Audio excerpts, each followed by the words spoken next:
শাহরিয়ার গতকাল রাতে এই খবর জানার পরেই জেলা বিএনপির প্রেসিডেন্ট রেজাউল করিম বাদশা, ভারপ্রাপ্ত সাধারণ সম্পাদক মোশাররফ হোসেন সহ দলীয় নেতৃবৃন্দরা তারা আনন্দিত এবং তারা বলেছেন যে শহীদ রাষ্ট্রপতি জিয়াউর রহমান এবং বেগম খালেদা জিয়ার পথ ধরেই তারা তারেক রহমান দল এবং দেশকে এগিয়ে নেবেন। আমরা একটু কথা বলতে চাই জেলা বিএনপির সাংগঠনিক সম্পাদক সাবেক ছাত্র শহীদুল নবী সালামের সাথে, যে কতটা উচ্ছ্বসিত আনন্দিত আমরা তারেক রহমান চেয়ারম্যান হয়। জি, আমরা বগুড়াবাসী গর্বিত যে আমাদের এই বগুড়ার পবিত্র মাটির সন্তান আজকে বিএনপির চেয়ারম্যান নির্বাচিত হয়েছেন। যে মানুষটি এই বগুড়ার রাজনীতি থেকেই তার রাজনীতির হাতেখড়ি হয়েছিল, সেই মানুষটি আজকে বগুড়ার বিএনপির চেয়ারম্যান নির্বাচিত হয়েছে। যে আমরা বগুড়াবাসী আজকে উচ্ছ্বাসিত, আমরা আনন্দিত, আমরা গর্বিত যে আজকে আমরা মনে করি যে আমাদের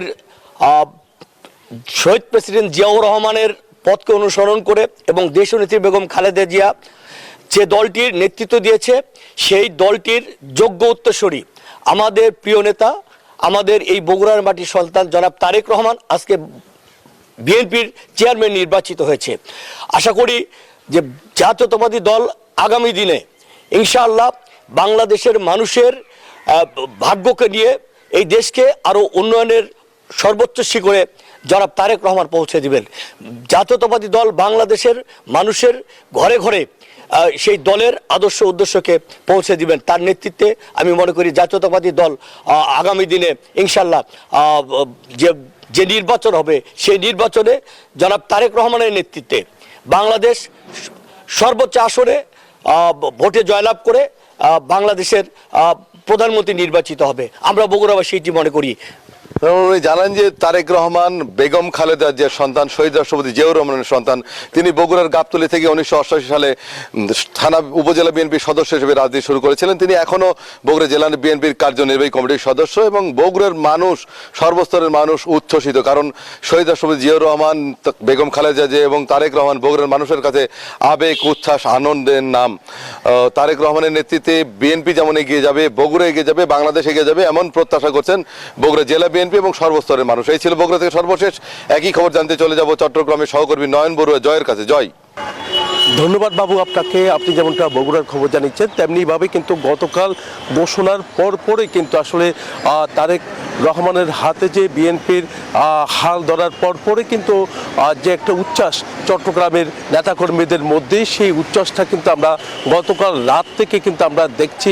এমনকি কার্যালয়, যে বিএনপির যে কার্যালয়গুলো রয়েছে, সেই কার্যালয়গুলোতে একটা উচ্ছ্বাস দেখা যাচ্ছে। তো সব মিলে বলা যায় কিন্তু আসলে যে তারেক রহমানের হাতে যে বিএনপির যে নতুন দায়িত্ব, চেয়ারম্যানের দায়িত্ব, বেগম খালেদা জিয়ার মৃত্যুর পর দীর্ঘ 42 বছর পর তারই কিন্তু বড় পুত্র তারেক রহমানের হাতে কিন্তু এই দায়িত্বটা দেওয়ার কারণে কিন্তু একটা উচ্ছ্বাস আমরা দেখতে পাচ্ছি। যে নেতাকর্মীরা, যেহেতু সামনে নির্বাচনকে ঘিরেই কিন্তু আসলে নির্বাচনের আগে কিন্তু আমরা দেখতে পাচ্ছি এই বড় দায়িত্বটা তারেক রহমানের হাতে যাওয়ায় তারা খুব খুশির কথা আমাদেরকে জানিয়েছেন। তারা বলছেন যে তারেক রহমানের হাতে সুন্দর বাংলাদেশ গড়ে তোলা সম্ভব হবে। নেতাকর্মীরা বলছেন তাদের যে একটা মূল্যায়ন, তাদের পদ পদবি থেকে শুরু করে তাদের যে একটা মূল্যায়ন, সে মূল্যায়নটা কিন্তু তারেক রহমানের হাত ধরে হবে বলে তারা মনে করছেন। তো গতকালও কিন্তু আমরা দেখেছি তারেক রহমানের যে ঘোষণাটি হওয়ার পরে কিন্তু একটা আনন্দ উচ্ছ্বাস কিন্তু চট্টগ্রামে যেমনটা দেখেছি, আজও তার কোনো ব্যতিক্রম নয়। যেহেতু চট্টগ্রামের মাটিতেও কিন্তু তারেক রহমান আসবে দীর্ঘ অনেক বছর পর, সেই আনন্দে কিন্তু আমরা দেখতে পাচ্ছি সবাইকে আনন্দ উচ্ছ্বাসে কিন্তু নেতাকর্মীরা খুব উচ্ছ্বাস কিন্তু দেখা যাচ্ছে। এই ছিল আমার এখানকার সর্বশেষ। ফিরে যাচ্ছে আমার সহকর্মী, অপেক্ষা করছেন সিরাজগঞ্জে, সেখানে আছেন সায়েম। ধন্যবাদ। তারেক রহমান চেয়ারম্যান ঘোষণা হওয়ার পর থেকে কিন্তু সিরাজগঞ্জের যে বিএনপি নেতাকর্মী এবং সাধারণ যে মানুষ রয়েছে তাদের মধ্যে কিন্তু আমরা উচ্ছ্বাস লক্ষ্য করেছি। আমি এই বিষয়ে একটু কথা বলবো। এই যে সিরাজগঞ্জ জেলা বিএনপির যে সাধারণ সম্পাদক রয়েছে সাইদুর রহমান বাচ্চু, আমি তার সাথে একটু কথা বলবো যে তাদের প্রতিক্রিয়া কি। তারেক রহমান যে চেয়ারম্যান নির্বাচিত হয়েছে, আপনাদের প্রতিক্রিয়া কি? ধন্যবাদ। আল্লাহর দরবারে শুকরিয়া আদায় করছি যে তারেক রহমানের মতো যোগ্য ব্যক্তিকে আমাদের এই পার্টির চেয়ারম্যান বানিয়েছেন। যেহেতু এই দলের প্রতিষ্ঠাতা, মহান স্বাধীনতার ঘোষক, বীর মুক্তিযোদ্ধা শহীদ রাষ্ট্রপতি জিয়াউর রহমান ছিলেন এই পার্টির প্রতিষ্ঠাতা এবং উনি ছিলেন চেয়ারম্যান। তার পরবর্তী সময় দল যখন সংকটে ছিল, ওনার মা কিন্তু এই দলের চেয়ারম্যান ছিলেন, এই দল চালিয়েছেন। এবং ওনার মা যখন অসুস্থ এবং কারাগারে ছিলেন, তখন কিন্তু ৮,০০০ মাইল দূর থেকে জনাব তারেক রহমান এই দল পরিচালনা করেছেন এবং দক্ষতার সঙ্গে, অনেক প্রজ্ঞার সঙ্গে। এই ফ্যাসিবাদী হাসিনা কিন্তু এই দল ভাঙার জন্য অনেক চেষ্টা করেছেন, কিন্তু তারেক রহমানের যোগ্য নেতৃত্বের কারণে এই দলকে ভাঙতে পারে নাই। সেই জন্য আমি মনে করি যে তারেক রহমানকে যে চেয়ারম্যান বানিয়েছে, সারা দেশের জনগণও খুশি এবং আমরা যারা বিএনপি করি আমরা অত্যন্ত আনন্দিত এবং খুশি এই কারণে যে একজন যোগ্য ব্যক্তির কাছে এই দল ন্যস্ত হলো এবং ওনার নেতৃত্বে বাংলাদেশে উন্নয়ন হবে, দলের কর্মীরা ঐক্যবদ্ধ থাকবে, সকল বিষয়ে জনগণ ভালো থাকবে।